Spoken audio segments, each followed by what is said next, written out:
Our newest Grand Hero battle unit is Haar from Path of Radiance and Radiant Dawn. Haar is a lazy dude who likes to nap, but he has a solid standard for doing the right thing.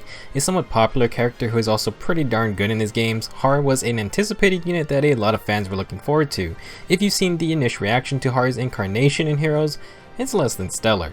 He's definitely not awful, but I think some people were a bit disappointed, and I can understand why. Throughout this video, I'll be doing my best to explain why Haar's initial impressions aren't so hot.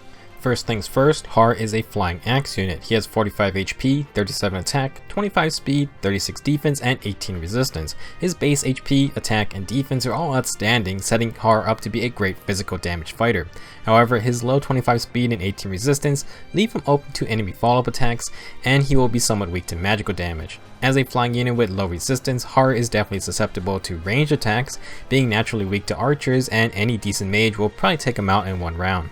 For his weapon, Haar comes with the Brave Axe Plus. This is just the usual inheritable Brave Axe we all know and love. It has 8 might and inflicts a -5 speed penalty, but when Haar initiates, he gets to attack twice. Now, Brave weapons plus high base attack makes a lot of sense. It's not very unique, but Haar is definitely a good user of the weapon. As for the rest of Haar's kit, his assist skill is Swap, which allows him to switch places with any ally. This is perfectly fine for a bulky unit like Haar, although I prefer reposition on my Fliers for the most part. His B skill is Guard 3, which reduces enemy special cooldown charge by -1 if Haar is above 80% HP. Another good skill, especially for tank builds. Last, Haar comes with Odd Defense Wave 3. Wave skills grant field buffs to adjacent allies and the user every other turn. Odd Defense Wave will grant +6 defense to Haar and his allies on odd numbered turns, another defensive ability that will push Haar over 40 defense when activated. This skill is available at 4-star rarity, which is quite nice. Overall, Haar's Brave Axe is purely for offensive moves and he can do some good damage with it. Guard and Odd Defense Wave are more defensive skills, but they are beneficial in both phases. Haar's base kit is pretty decent, but the lack of a unique weapon or really rare skill is one part of people's disappointment. If you're interested in using Haar, then you may want to merge him up for some nice extra stats. Because neutral nature units don't have a Bane stat to cancel out, with their first merge, those points will get put into multiple other stats. For Haar, normally +1 merge grants him +1 HP and +1 defense. However, the neutral nature adds +1 HP, +1 attack, and another +1 defense. In total, for the first merge, Haar gets +2 HP in defense and +1 attack. Considering those are his 3 best stats, you get a nice boost if you do +1 merge Haar. 30 attack and defense is pretty sweet. Now, unfortunately, as mentioned, Haar's introduction has come under fire a bit. His artwork is good, I like his voice lines, and his sprite is pretty cool, but when it comes to gameplay, Haar isn't bringing anything super interesting to the table. There isn't a crazy amount of axe flyers in the game, however a large portion of them have been available for a very long time. Many of them also have similar stat lines, and this is one issue for Haar as a new unit with no unique features. I haven't included every axe flyer, but these guys have very similar stats as Haar, with the exception of Narshan. However, he is another Grand Hero battle unit, so I wanted to include him anyway. Jerome is a Tempest Trials unit, and Michaelis is another Grand Hero battle unit. As for Baruka and Shirshi, they are both 3 to 4 star launch units. If we focus on everyone's stats, you'll start to see a pattern. 25 speed, 25 speed, 26 speed, 23 speed, 25 speed. For defense, 36, 34, 35, 37, 32. HP attack and resistance follow similar patterns. I think this is just Intelligent Systems trying to stay true to how Wyvern Knights are in their actual games. They are the more physically bulky counterparts to Pegasus Knights, who are generally faster and have higher res stats. I know there are only so many stat variations in the game, and trying to keep some characters true to their home game versions can be charming. However, I think a lot of the major disappointment about Haar is that he is extremely similar to the last free flying axe unit we got, being Jerome. When you compare the two of them, it's a bit crazy. Haar has 2 extra defense in exchange for 1 attack and 1 resistance.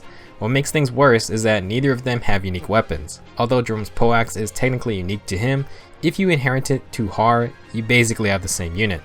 Speaking of unique weapons, that leads into the next reason of disappointment. Mainly, alright, it's cool that Haar has a Brave Axe and has the attack stat to use it, but why wouldn't anyone just use Shirshi's axe, which is a Brave Axe with 3 extra might? Not to mention, Shirshi has higher attack than Haar, you can get an attack boon, and as a launch unit, many players probably have a ton of copies of her if you wanted to merge her. Okay, so maybe we ditch the Brave Axe for something like a Sling Axe or the Wolf Gun Axe. Well, then there's Michaelis and his Hauteclair, which is literally combines both of those weapons if you upgrade it. And since Haar's stats don't differentiate that much from Michaelis, it's tough not to just say, well, I'll just use him instead. I think it's understandable that your favorite character may not be the best in the game, and I think a lot of people were hoping Haar could have gotten something better or more interesting. His Brave Axe and Guard B skill are references to things he had in his own game, but it would have been nice to either mix up his stats for variety or giving him a unique weapon. Even if Narshan isn't the most powerful reward unit, at least he mixes up his stats enough compared to Michaelis, Jerome, and now Haar. Overall, I think the only unit here Haar is better than besides emerge potential is Baruka, and that's because of the large difference in attack. While I don't think Haar is bad or anything, I'm also disappointed that he's another reward unit that isn't super interesting. The good news is that if Haar is one of your favorite characters, he's very much usable still. If you're looking for a budget build and you don't mind losing a little bit of damage compared to Shade, then Haar is fine with his default Brave Axe. Those weapons require very little complex ability since all we are really looking for is more attack. For Haar, he does need an A skill and Deathblow would be a great choice, and using the attack plus 3 Sacred Seal provides a ton of extra attack for our initiations. If you're fine with some rarer skills, you could go for Deathblow 4 or Sturdy Impact. For B skills, Hit and Run or Drag Back are good, but if you want more damage potential, then Chill Defense is very good. Last, you can opt to use Heavy Blade, but because of the low 8 might of the Brave Axe itself, you may need attack buffs to do so. There's nothing wrong with a Brave Axe build for Haar. With his great base attack, he can definitely pull it off. If you're looking for another weapon, the Slang Hammer can be nice, especially if you hate armor units. It never hurts to have specialized units, and they are great for modes like Arena Assault. Once again, Haar's high base attack is fantastic for bopping army units since the effectiveness multiplier does scale with more attack. Unfortunately, with his low speed stat, Haar will probably not see many if any follow-up attacks, so he'll need to one-shot armors if he wants to finish them off in one round. This isn't a bad build for guard if Haar can't finish an enemy off, but Quick Riposte is another strong option.